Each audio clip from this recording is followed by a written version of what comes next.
I was halfway through my steak, medium rare, just how I like it when she sat across from me. No reservation, no greeting, just a soft command.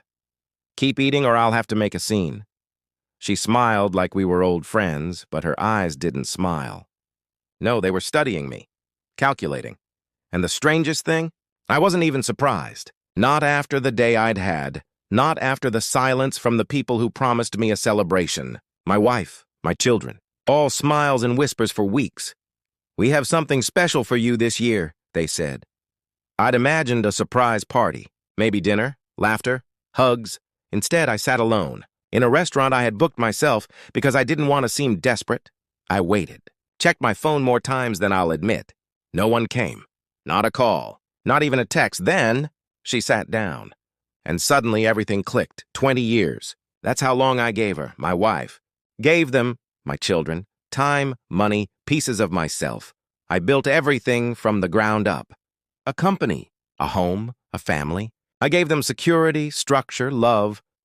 She was a school teacher when I met her. Bright-eyed, warm. I thought I'd found someone who saw me. Not the business, not the title. Just me. She said she loved how grounded I was, how I never needed the spotlight. Turns out, she loved how easy I was to use, and my children. I raised them, to be honest, to respect effort, to keep their word. But loyalty isn't inherited. It's tested, and mine failed the test spectacularly. The first sign came last November. I was coming back early from a conference. Flight changed due to weather. I didn't tell anyone. Thought I'd surprise them. I pulled into the driveway and saw a car I didn't recognize. A black Jaguar. Expensive. Flashy. Not the kind you forget. Inside the house. Laughter. Music. I stepped in silently. No one heard me. Then I heard her voice. My wife's. He believes everything. Honestly, it's pathetic. I didn't confront her, not then. Not even when I saw my son on the stairs laughing along. My daughter on the couch raising a glass. I just walked out. Quiet. The next day, I started documenting everything. For 6 months, I became a shadow. I hired a private investigator. Installed surveillance in the lake house. The one they didn't know I still owned. Tracked her trips. Her spending. I watched as the woman I once loved siphoned funds into secret accounts. Gifts to a man named Daniel, a name I had never heard before. A man I would soon know everything about. She coached my children to call him Uncle Danny. Sweet, right? She even changed her will. Left everything to the kids, but under Daniel's guardianship. A replacement. A smoother version of me. With none of my history. None of my backbone. Just a con man in a nice suit. They thought I was blind. They mistook patience for ignorance.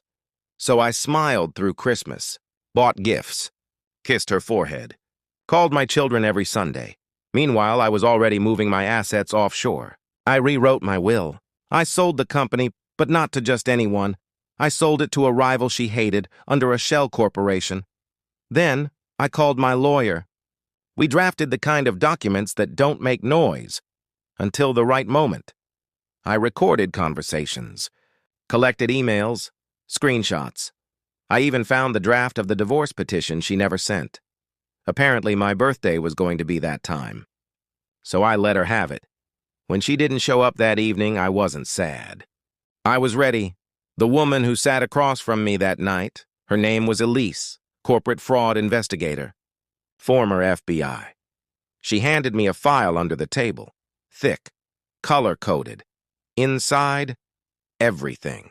Offshore transfers, secret loans, evidence of collusion between my wife and Daniel. They'd planned to bankrupt me, to make me look incompetent so they could take control before the board caught on. They even manipulated the kids into believing I had early-stage dementia. Elise had recordings. Proof. Ready to go public? She asked. I nodded, quietly, calmly. 3 days later, I called a family dinner.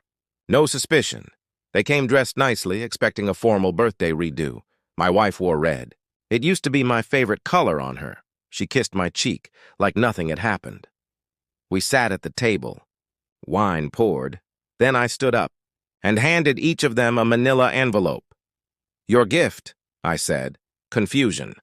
Then panic. Inside, photographs. Bank statements, audio transcripts, legal notices. You wanted to surprise me on my birthday, I said. So I returned the favor, she tried to speak. I didn't let her. You're locked out of every account. The house is no longer in your name. And Daniel? Well, the IRS just paid him a visit. The silence was beautiful. My daughter cried. My son stared blankly. My wife, she looked at me like she had never seen me before. She hadn't, not really. The fallout was swift. She was arrested for conspiracy and financial fraud. Daniel fled the country. Interpol has him flagged. The children, I gave them a choice. Restitution or exile. They chose exile. I didn't look back. Now I wake up alone, in a smaller house, quieter, but honest. No one waits for me at the dinner table. No one fakes affection for a credit card limit, but I sleep peacefully. Because justice isn't loud. It's precise. And revenge? Revenge is best served on a day they thought they had power. My birthday, the day they planned to erase me, instead, it became the day I erased them.